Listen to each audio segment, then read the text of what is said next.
Ha llegado un visitante. Está aquí. ¡Vámonos! Ha vuelto el suspense. No tenemos ningún tipo de armamento. Y el terror. El pasajero ha vuelto.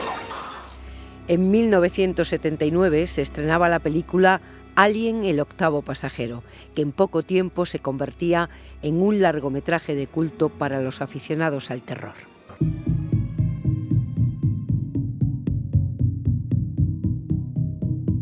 Lo que no todo el mundo sabe es que la palabra alien viene del latín alienus, que significa extraño, extranjero, ajeno. En las leyes migratorias de Estados Unidos se recoge esta palabra para designar a todos los que no son ciudadanos estadounidenses. Pero el uso de este término en público para referirse a personas migrantes no es inocente. Donald Trump y su gobierno lo utilizan constantemente y lo hacen con el objetivo de deshumanizar a los inmigrantes que viven en Estados Unidos. Hoy analizamos las políticas migratorias de Trump y hablamos con Miguel Barreno, un español que ha pasado 6 meses en varios centros de detención estadounidenses. Soy Pepa Bueno y esto es La Semana. Comenzamos.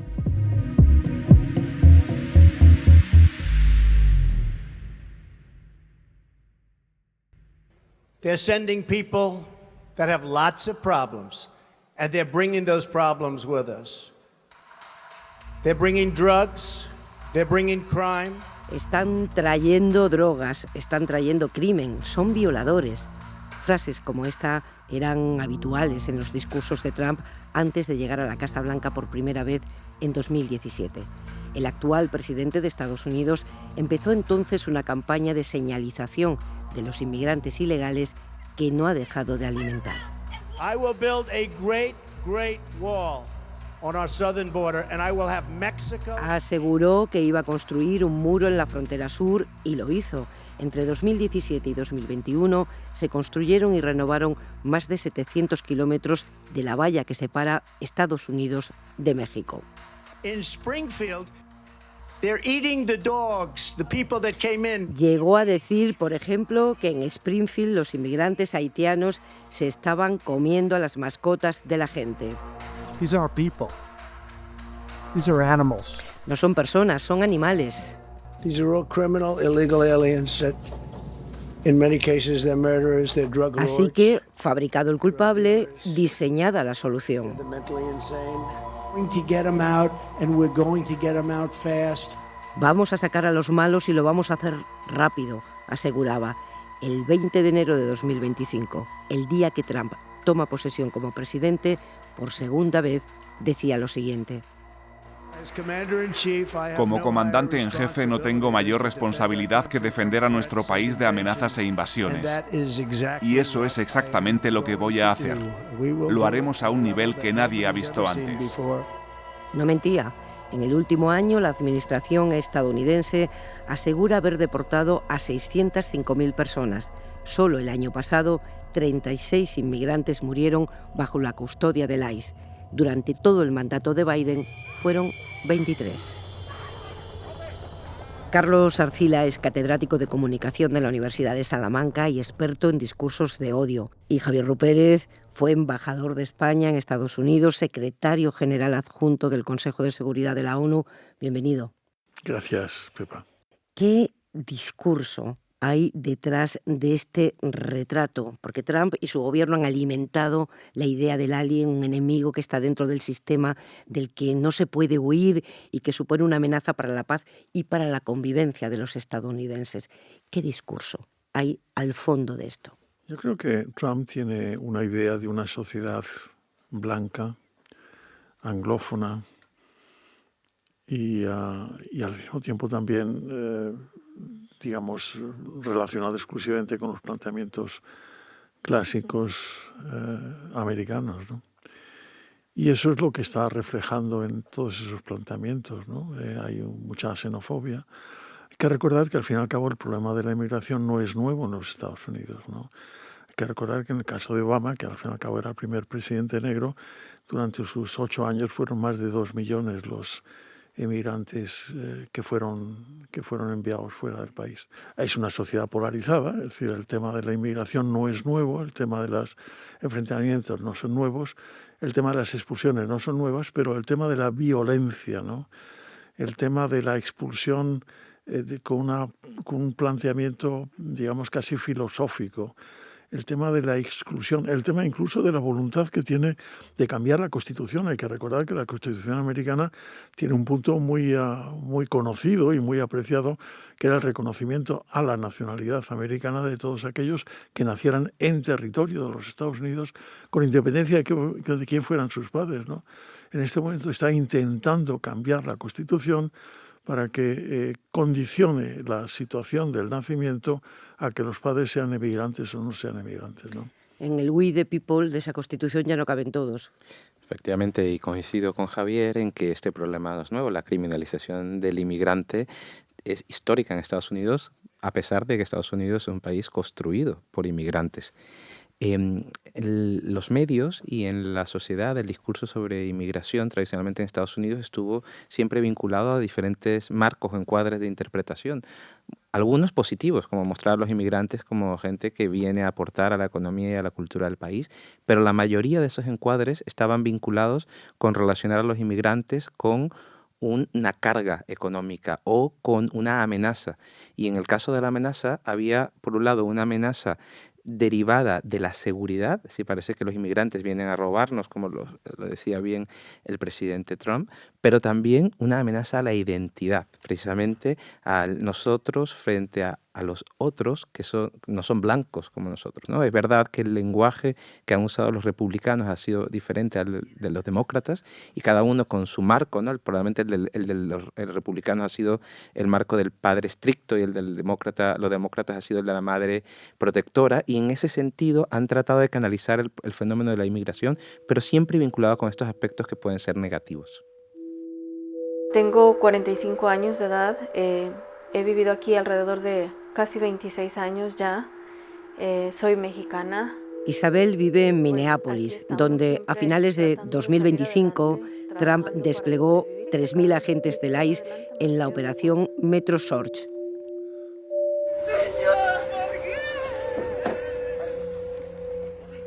El 6 de enero de este año, mientras volvía de terapia con su hijo pequeño, que tiene trastorno de hiperactividad, fue testigo de una de estas redadas contra inmigrantes. Me tocó ver cómo 2 carros de ICE tenían atrapando a una persona del lado contrario de donde yo venía. Su hijo se asustó. Él es muy pequeño, no le quise como dar una explicación grande, solo le dije tal vez algo malo hizo y están chequeando que esté bien. Pero yo sí venía asustada al grado de que llegué yo llorando a mi casa, con miedo de que tal vez viniera alguien atrás de mí y que me fuera a hacer lo mismo. Entonces a partir de ahí yo decido no salir de casa. Isabel no es un nombre real. Ha decidido no revelar su identidad por miedo a que los agentes del ICE la puedan encontrar. De la noche a la mañana dejó de ir al McDonald's donde trabaja como encargada. Llevo un mes ya en casa encerrada, sin poder salir más allá de la puerta, sin poder poner un pie, sin poder... Ahora sí que veo el sol por la ventana. Es difícil, es a veces desesperante. El no poder salir allá afuera. Hola, ¿cómo te fue? ¿Cómo te fue? It was alright. En Minneapolis han nacido sus 3 hijos, 2 niños y una niña, ciudadanos americanos de 6, 10 y 13 años. Desde el inicio de las redadas, la hija mayor de Isabel ha cambiado su forma de vestir, de arreglarse. Mi hija me ha dicho, mamá, quiero arreglarme así porque quiero parecer güerita. Quiero parecer una niña de acá. Y le digo, pero es que tú eres de acá. Y me dice, sí, pero no quiero que me vean como una hispana. Y es fuerte que te diga un niño eso. Es muy fuerte. Intenta parecer una chica blanca, pasar desapercibida. Cree que así evitará que la paren, que le pregunten quién es su madre, dónde está, que vayan a su casa y la deporten. Teme que ser quien es ponga en riesgo a su familia. Pareciera como ser hispano y hablar español es un delito. Y no debería de ser así. Estamos en un país libre, estamos en un país donde nunca se había visto este racismo. Entonces es difícil explicarles. Créeme que a veces me quedo sin palabras, sin poder encontrar una palabra para darle consuelo. La actividad de Minneapolis se ha frenado desde la llegada del ICE. Se pueden ver coches abandonados en algunas calles. Sus dueños quieren evitar que los agentes anti-inmigración les localicen por sus matrículas. Algunas de las zonas más bulliciosas, como Lake Street, se han vaciado. Muchas tiendas y restaurantes latinos han cerrado hasta que la situación se calme. Otros abren, pero con cautela.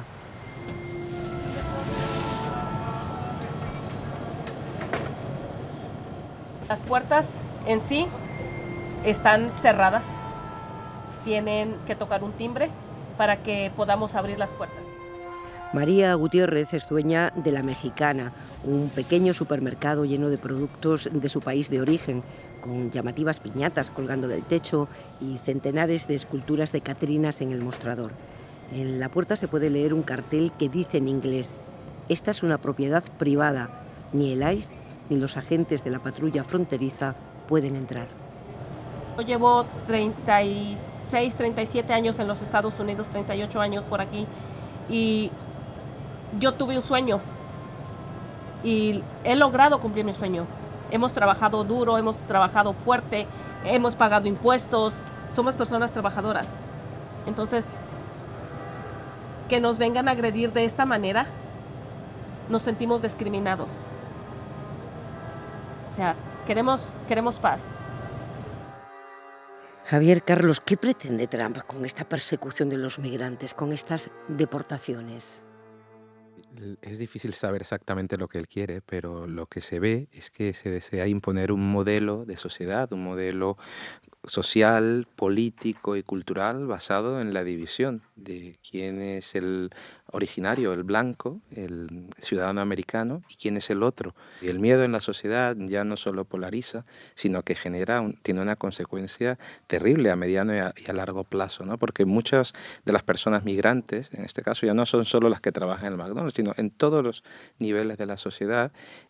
Algunos se quieren marchar y otros están escondidos, es decir, no quieren salir, no quieren tener vida social, ¿no? Y eso genera a largo plazo para la convivencia un efecto muy negativo, no solo de integración, sino también psicológico para las personas. Era muy interesante, Javier, lo que apuntaba Carlos al principio. Decía, ciudadanos de primera categoría, ciudadanos de segunda categoría. Ese es el objetivo final, porque Trump presume de ser un pragmático al que le interesa mucho la economía. No puede prescindir de los migrantes. Esto es obvio. Los necesitan. El objetivo final es una sociedad con doble ciudadanía, de primera y de segunda. Trump tiene un objetivo en la cabeza, solo uno, que es el negocio. Todo lo demás le sobra, ¿no? Y desde ese punto de vista también no es únicamente él. Él pertenece a un determinado círculo, pequeño pero súper enriquecido, en la sociedad americana, que viene de donde viene, en donde lo único que les interesa es el negocio, ¿no? Es donde está la familia, es donde está el entorno, ¿no? Es decir, si miramos en este momento en el entorno de Trump, solo nos encontramos con un hispano, que es Marco Rubio, ¿no? Yo, la verdad es que me pregunto cómo es que ha acabado ahí, porque Marco Rubio había sido precisamente uno de los opositores a Trump en las primeras primarias, ¿no? Pero, por lo demás. Y luego, si vamos viendo también exactamente cuáles son los componentes de unos y otros, primero nos tenemos que recordar que tanto él como su familia está relacionada con una inmensa cantidad, no inmensa porque no es tan grande, una cierta cantidad de súper ricos que en el fondo son los que forman no ya únicamente el vínculo social, sino también el vínculo político. Ahí están, ¿no? Por ejemplo, un dato significativo, ¿no?, que hemos visto estos últimos tiempos. ¿Cuánto ha ganado la familia Trump en el primer año de mandato del segundo mandato? $4.000 millones. No digo yo que sea ilegal, pero han ganado $4.000 millones. Y mientras tanto, en este momento lo que estamos contemplando es que hay muchos gentes, emigrantes y no emigrantes, que ya no tienen cobertura médica, que no tienen cobertura educativa, que no tienen cobertura social, ¿no?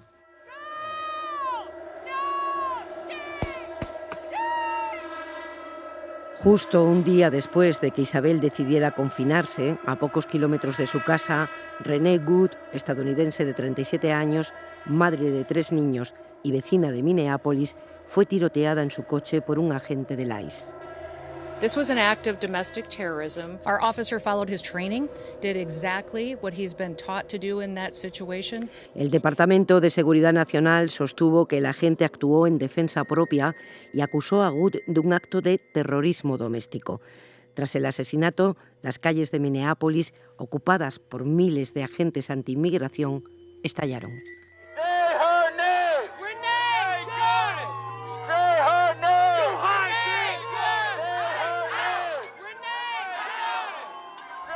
Pocos días después, el ICE protagonizó otro crimen. Alex Pretty, un enfermero de 37 años, estaba grabando a los agentes y recibió hasta 10 disparos mientras permanecía inmovilizado en el suelo.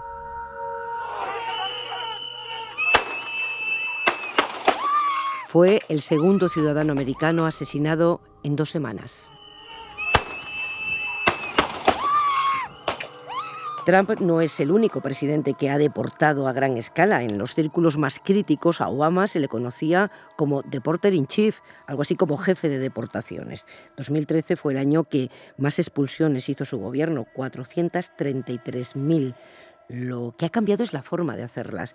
Estamos viendo técnicas que deshumanizan, situaciones de extrema violencia. Es un salto cualitativo, Carlos, que yo no sé si entronca con el trauma nacional del racismo hacia los negros. Totalmente. Hay una relación clara entre xenofobia y racismo. Y de hecho, cuando estudiamos esto, siempre lo hacemos de manera conjunta, porque tiene que ver con la construcción del otro. Y ahí nosotros trabajamos mucho con una pirámide, se llama la pirámide del odio, que es de la Liga Antidifamación en Estados Unidos, donde pone debajo justo los estereotipos, los prejuicios, pero el proceso de deshumanización que lleva esa pirámide hasta el final pasa por la violencia simbólica, que podría ser los discursos de los que hemos estado hablando, y termina precisamente en los ataques violentos que se vivieron también en el racismo tradicional en Estados Unidos. Y esos ataques violentos pueden terminar en un genocidio, es decir, como se ha visto en otras partes del mundo. Entonces, no es un hecho aislado, el racismo y la xenofobia, pero además forma parte de una cadena, en este caso, de una pirámide en el cual hay una relación clara entre lo que se piensa, lo que se dice y luego cómo se actúa. Aunque luego tuvo que dar ligeramente marcha atrás, Javier, lo cierto es que esta espectacularización, ¿no?, de la deshumanización de los migrantes, de la persecución de ellos por las calles, estos 2 asesinatos públicos grabados, consiguen de alguna manera disciplinar socialmente al resto, porque estos 2 ciudadanos no eran inmigrantes. Estos 2 ciudadanos asesinados eran estadounidenses que colaboraban con quienes sienten la persecución. Hay un intento de disciplinar socialmente a los estadounidenses y decir, ojo, que si no seguís lo que yo creo, como yo considero que debe ser este país, os puede pasar esto. Lo primero que tengo que recordar, yo he vivido en varias capacidades, he vivido más de 20 años en los Estados Unidos. Nunca en mis 20 años he contemplado algo siquiera parecido, vamos. O sea que, naturalmente, hay siempre sentimientos más o menos inclinados hacia uno u otro lado, pero nunca lo he contemplado, ¿no? En segundo lugar, yo sí creo que hay una voluntad de radicalizar los comportamientos, ¿no? Eso es evidente, ¿no? Esa es la sociedad blanca anglófona y ¿no?, que es lo que quiere, ¿no? Pero en tercer lugar, lo que sí hay que recordar es que no únicamente las reacciones que se han producido en los ciudadanos de Minneapolis, sino que ha habido una reacción desde el punto de vista de encuestas que ha sido enormemente negativa para Trump, hasta el extremo que han tenido que tomar medidas, han tenido que cambiar al presidente o al director del ICE, han tenido que tomar algunas medidas porque se han dado cuenta que eso les ha afectado muy negativamente. Y yo creo que los mismos agentes del ICE, es decir, el hecho de que los agentes del ICE vayan todos con la cara cubierta, pues también indica en dónde se están moviendo, es decir, con un ámbito que nadie les quiere, ¿no? La situación es seria, porque además lo que hay que recordar también es que en estas evoluciones siempre queda algo, ¿no? Pero desde luego hay una vuelta atrás brutal, una vuelta atrás que yo creo que nos pone casi en los tiempos previos a Lincoln, ¿no? Para hablar mal y pronto, ¿no? Una cosa terrible, ¿no? ¿Y hasta dónde puede llegar la reacción de la sociedad civil? Está en las ciudades santuario, hemos visto en Minneapolis una reacción extraordinaria de solidaridad primero con los migrantes y bueno, y de poner directamente el cuerpo, como en el caso de Renee Wood y de Alex Pretty frente a la violencia del ICE. No es casual la elección de Minnesota y Minneapolis, ¿no? Un estado que vota mucho, que vota demócrata y digamos, por utilizar la expresión que ha usado Javier, por decirlo mal y pronto, que Trump mataba varios pájaros de un tiro. Así es, y es la esperanza que existe, ¿no? La resistencia de la población. Es verdad que Estados Unidos es muy diverso y, por ejemplo, las poblaciones urbanas y las rurales, pues, no solo votan diferente, sino reaccionan diferente ante lo que está pasando actualmente.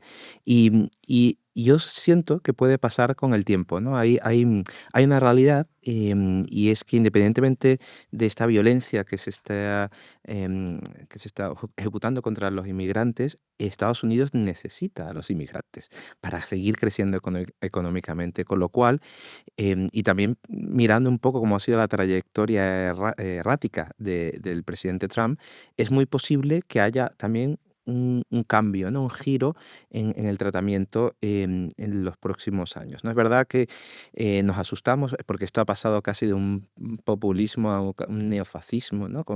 Precisamente recordándonos hechos históricos en Europa, pero también es cierto que es que desde el punto de vista de lo que puede pensar Trump, esto no es solo ideológico, también hay algo de pragmatismo, ¿no? Entonces sí que es posible que esta resistencia logre que haya un giro en la política migratoria en Estados Unidos.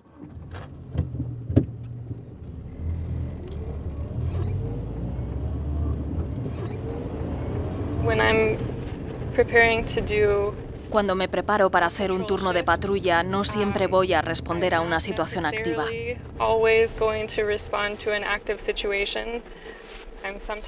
A veces estoy simplemente conduciendo por el vecindario y comprobando si hay alguna actividad.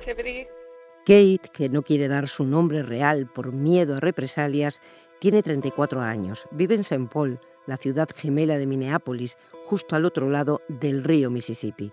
Por las mañanas trabaja en una oficina y por las tardes es uno de los miles de observadores legales que patrullan las ciudades para registrar y denunciar las acciones del ICE a través de sus teléfonos móviles. Vecinos como ella dejaron constancia del asesinato de Renee Wood o de Alex Pretty. Sabemos que lo que hacemos es legal, pero aún así sigue siendo un riesgo y no les gusta nada. Por eso cuando ven que hay observadores que los siguen o están cerca de ellos, es muy común que traten de amenazarnos para que nos alejemos, nos mantengamos alejados, regresemos o abandonemos la situación. Y no es fácil que eso suceda cuando sabes que tienen armas.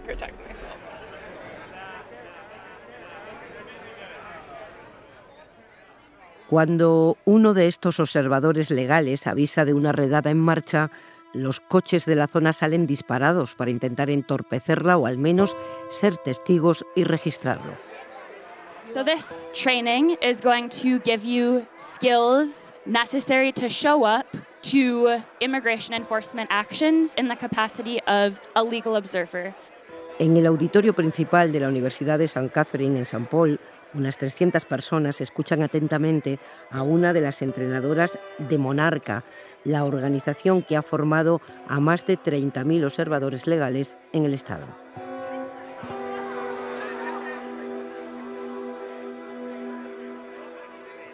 Los vecinos de Minnesota llevan semanas perfeccionando la red con la que plantan cara a los agentes federales.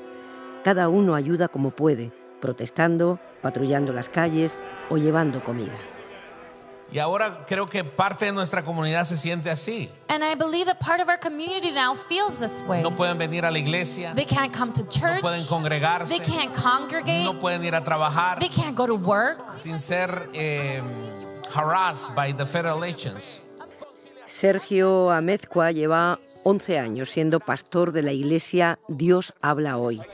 Desde la irrupción del ICE en Minnesota, la iglesia de Sergio se ha vaciado. Antes de diciembre, cada domingo se reunían entre 500 y 600 personas. Ahora no llegan a 80. La mayor parte de sus feligreses son latinos y ahora siguen sus misas a través de Internet. Oye, David, hazme un favor. ¿Por qué no metes en mi troca unas 3 cajas de comida? Cuando no hay misa, el templo se parece mucho a una fábrica de producción en cadena. Decenas de voluntarios se afanan por organizar y clasificar comida, llenar cajas y cargar los coches que ese mismo día las repartirán por casas de inmigrantes de toda la ciudad.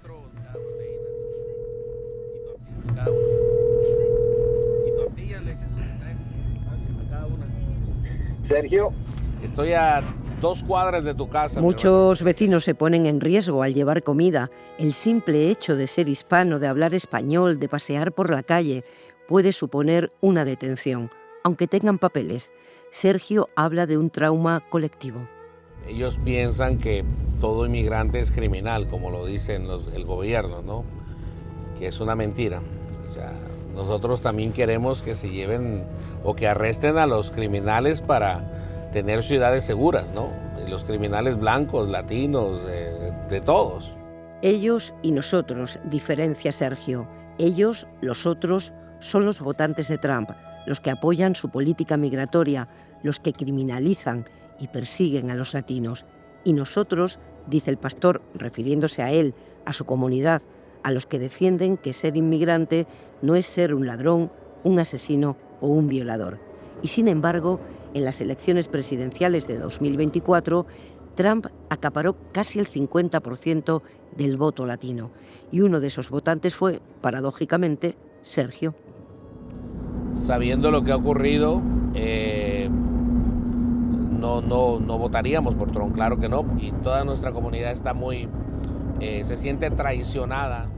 Javier, ¿cómo puede influir todo esto que estamos contando en el votante republicano, que este año además tiene una cita con las urnas en el mes de noviembre? Lo estaba diciendo Sergio, clarísimamente, ¿no? Es decir, tradicionalmente, incluso desde el punto de vista de pertenencia, ¿no? Pero al mismo tiempo también desde el punto de vista de distribución geográfica, el voto republicano estaba básicamente en el centro del país, en todos los sectores que decía Sergio. ¿Qué es lo que decía Sergio? Que ya no le votan.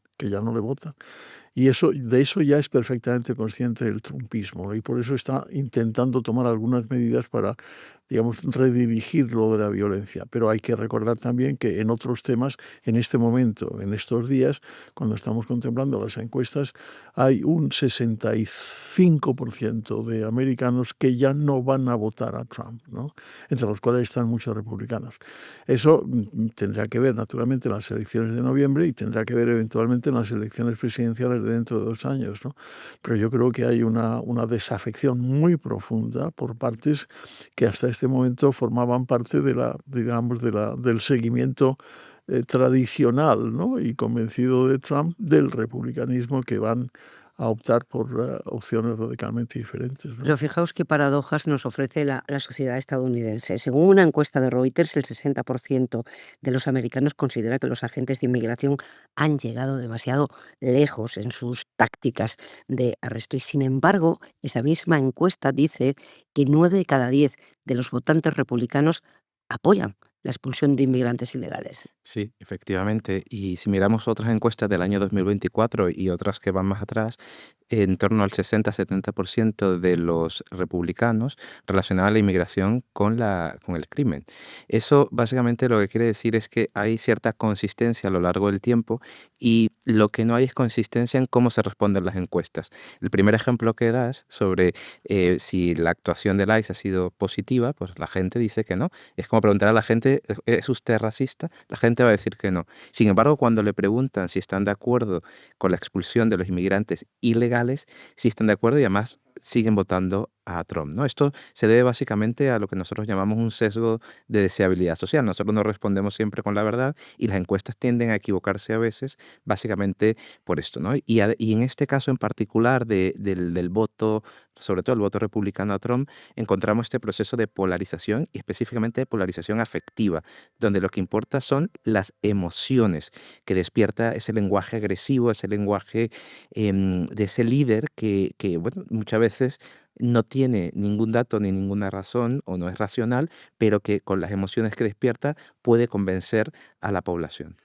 Un país no es igual a otro, pero se puede producir una internacionalización de esta manera de tratar la inmigración irregular. Ya estamos viendo un endurecimiento de las políticas migratorias en muchos países europeos. Hay un problema con la inmigración en todas partes, ¿no? Eso ahí tenemos que reconocerlo, ¿no? Pero lo que estamos contemplando en Estados Unidos en este momento, que yo sepa, no tiene una correspondencia por parte de ningún tipo de reacción europea, Tú ¿no? tampoco lo ves exportable, este modo violento, exhibicionista de tratar con crueldad a los inmigrantes.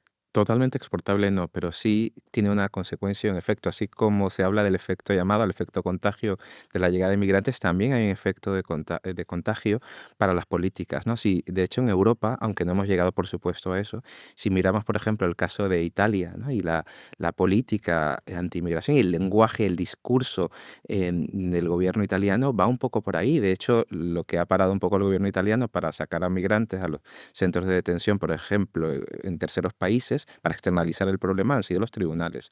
El problema obviamente depende de quién esté en los gobiernos europeos y la política global de inmigración en Europa, de cómo se organiza, pero sí que yo considero que hay un efecto de copiar determinados modelos sobre todo de un país como Estados Unidos.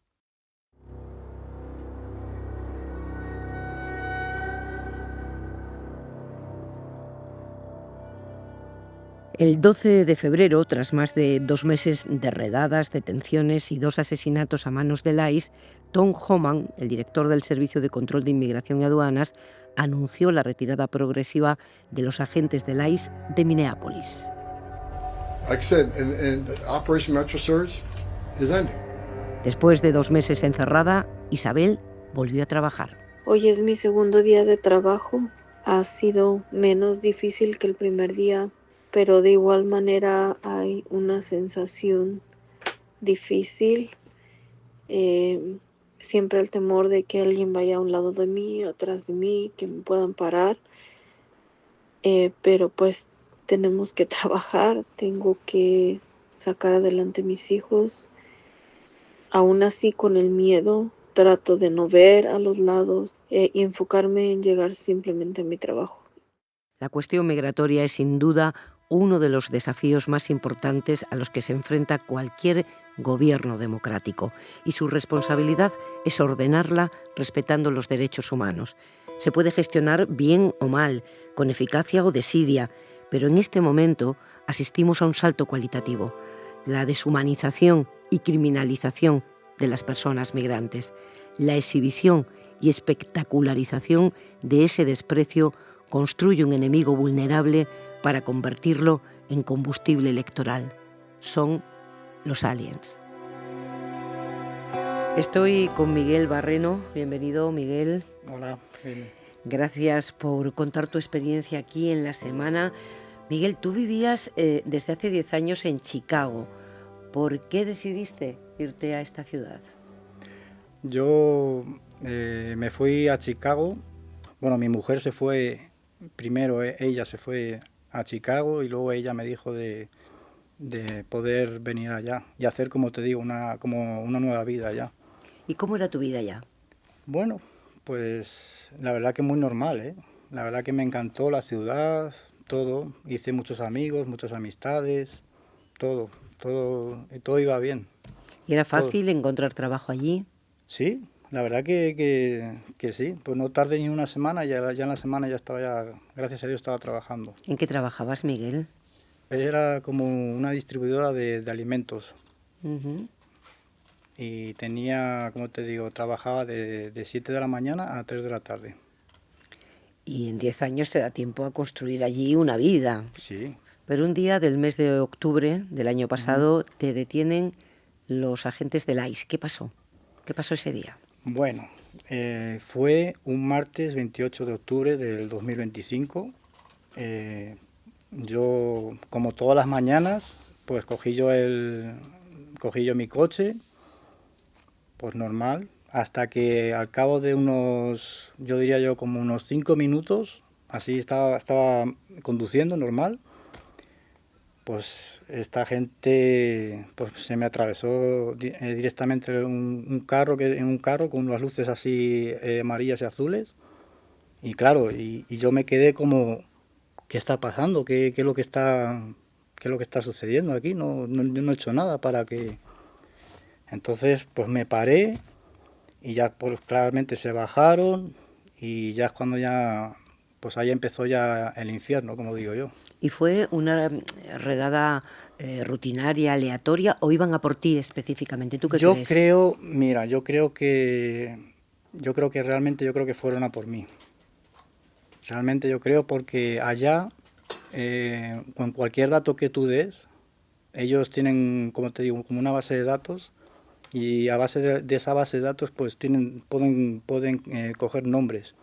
Entonces yo, como tenía ese apartamento, estaba a mi nombre, mi coche estaba también a mi nombre, estaba también mi seguro, entonces sabían exactamente ellos dónde estaba viviendo, seguro. Por eso yo creo que fue porque en ese mismo día me pararon. Pero te digo que fue todo por sorpresa, ¿eh? Ya, esa documentación que tenías, el carnet de conducir, por ejemplo, es la que te permitía estar allí. Exactamente, allá los inmigrantes pueden, bueno, igual que en otras ciudades, pueden sacarse lo que es la licencia de conducir. ¿Y qué ocurrió después, una vez que ellos te bloquean, pues, no? Y ellos claramente me preguntaron, oye, ¿me podía usted dar su licencia de conducir? Pues yo claramente pues se la di, porque a ver, estaba con miedo, ¿sabes? Y ya cuando ellos ya vieron ya mi nombre, me dijeron, tú eres de España, o viniste tal día, tal. Entonces ya es cuando ya me dijeron, ¿y usted tiene estatus legal para estar aquí? Y yo claramente le dije que no tenía estatus. Le dije yo que llevaba años ahí viviendo y no tenía estatus legal. ¿Y te dijeron de qué te acusaban? Mira, realmente no me dijeron absolutamente nada. Nada me dijeron. Porque yo, como es norma, pues cuando hay una detención tiene que tener como alguna orden judicial o por qué te están deteniendo, ¿no? Contarte los cargos. Pues, exactamente, pero a mí en ningún momento me dijeron nada. Nada. O sea que yo creo que fue, como tantas detenciones ilegales que hay, pues una más. Y te llevan a un centro de detención en Chicago todavía, ¿no? Sí. ¿Y cómo era ese centro? Bueno, pues me llevaron y cuando yo llegué a ese centro, pues lo primero que hacen, bueno, es quitarte ya lo que es las esposas. También tenía esposas en los pies. ¿En los tobillos? En los tobillos. Pues ya te quitan todo. Tus objetos personales te lo guardan en lo que es en una bolsa sellada. Y luego ahí pues me dijeron, oye, tienes que esperar como tu turno, ¿no? Tenías que esperar tu turno, porque como había tanta gente, había en un cuarto, había como no te miento, había como unas 70 personas allá. ¿En una misma habitación? En una misma habitación. O sea que ahí el aire era como que casi no se podía ni respirar. Y luego ya como a las 3 de la mañana a casi todos nos sacaron y ya nos pusieron lo que son las esposas en las manos y en los pies y en la cadera. Okay, una cadena teníamos en la cadera y luego ahí nos llevaron a un autobús. O sea que el autobús, si tendría a lo mejor 30 plazas, pues se llenaron todas. ¿Y os dijeron a dónde ibais? A ningún momento nos dijeron a dónde íbamos. O sea, te subiste a un autobús sin saber a dónde ibas. O sea que no sabía yo nada, no me dijeron nada a dónde nos iban a llevar. ¿Y a dónde os llevaron? Bueno, nos llevaron primero llegamos al aeropuerto. Hay un aeropuerto ahí que creo que es internacional, de Indiana. Nos metieron en lo que es una furgoneta grande y luego de allá nos llevaron a lo que te digo, a la cárcel de Indiana, de Brasil. Y a esas alturas, ¿quién sabía que tú estabas detenido? ¿Tú habías podido hablar con tu mujer, por ejemplo? Sí, realmente en el centro de detención de Chicago sí podía hablar con ella. Porque me sabía yo el número de teléfono, pero hay mucha gente que no sabe, no memoriza el número y no puede ni hablar, con algún familiar no puede, porque te quitan todo, todos tus objetos te los quitan.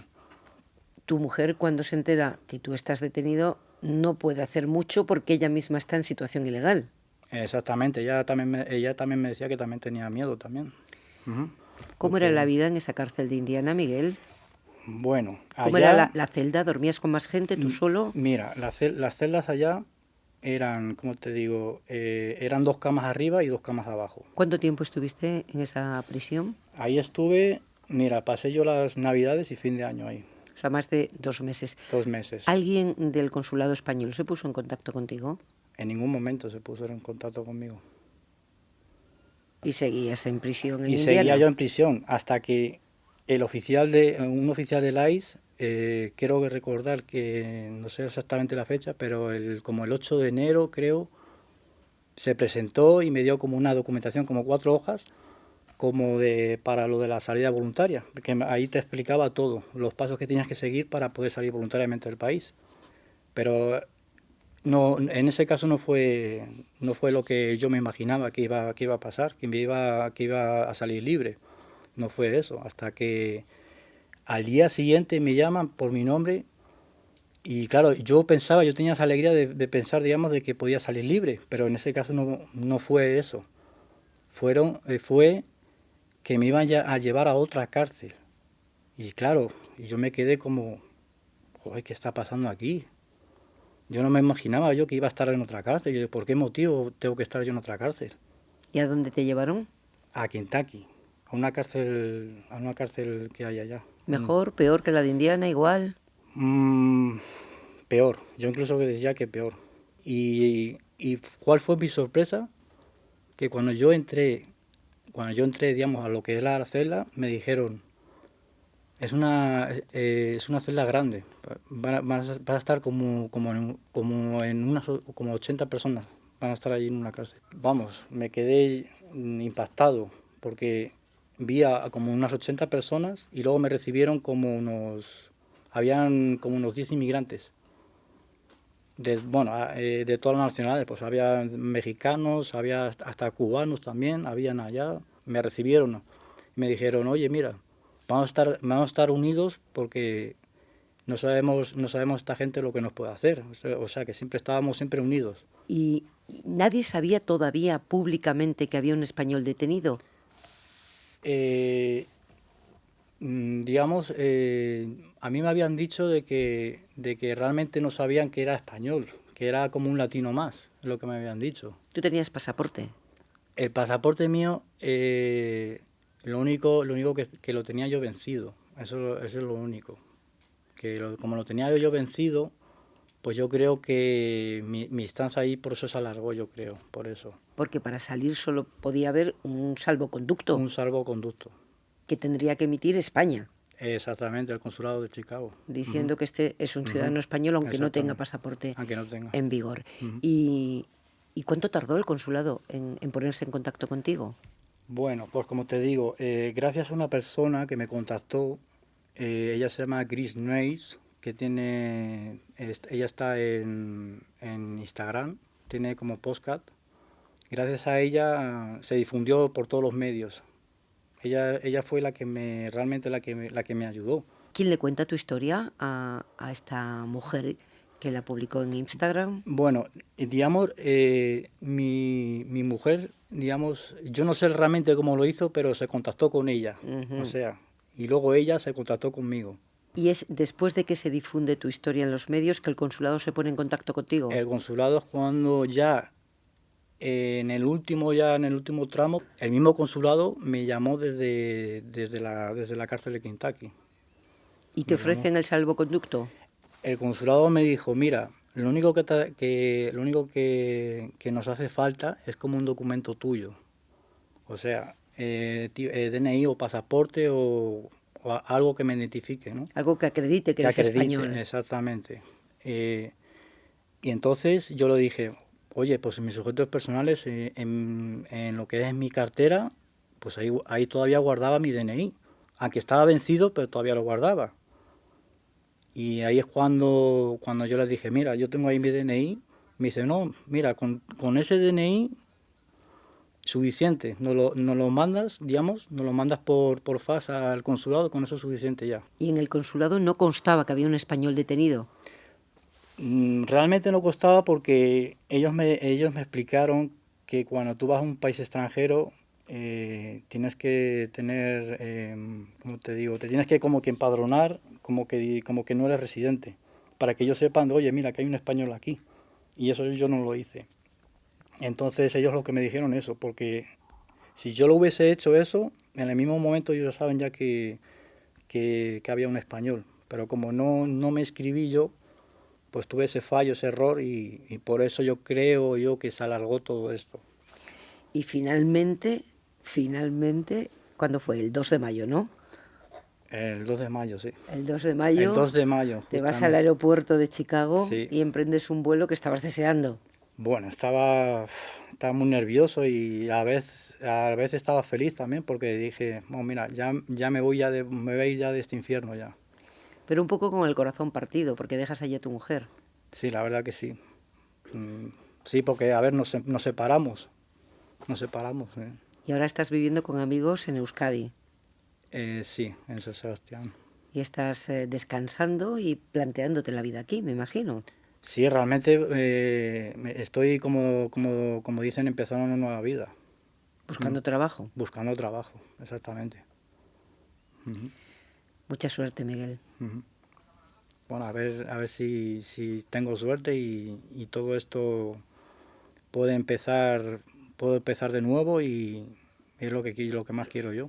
Olvidar todo esto y empezar una nueva vida.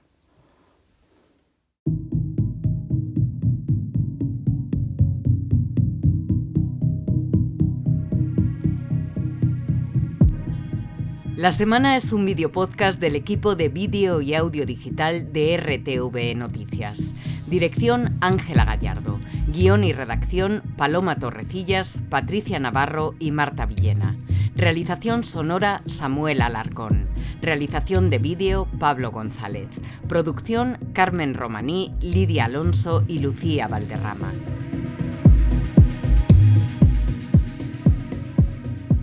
Puedes escucharnos y vernos en RNE Audio, RTVE Play, Radio 5, Canal 24 Horas, YouTube y en otras plataformas digitales.